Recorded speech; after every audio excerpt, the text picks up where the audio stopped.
خلاصې د پېښور کې یو ملا هغه ته به راکټ ملا وي هغه په 48 منټه کې ټولې تراویح په یو ځل خلاصول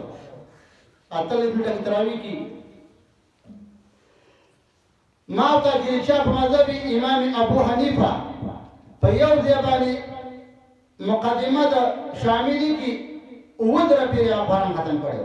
اووه زره کاله ده څلورو کسانو قرآن عظیم شان په یو شپه کې په خانه کعبه کې دننه ختم کړی عثمان بن عفان تمیم داری سعید بن جبیر امام ابو حنیفه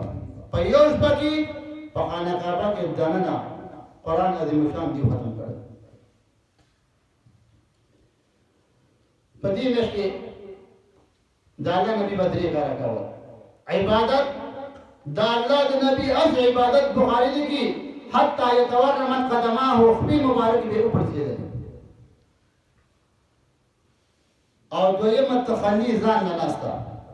دغه یو مزه ده ځان نه ناستا دریم صدقه کول او خرچه کول تاریخ لیکي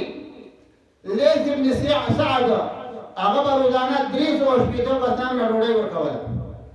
عمر بن خطاب روغرمه کې 15 زره میلمانه راتله ابراهیم علیه السلام مکه ته 3 میلمانه د ورځې کله 10 کله 100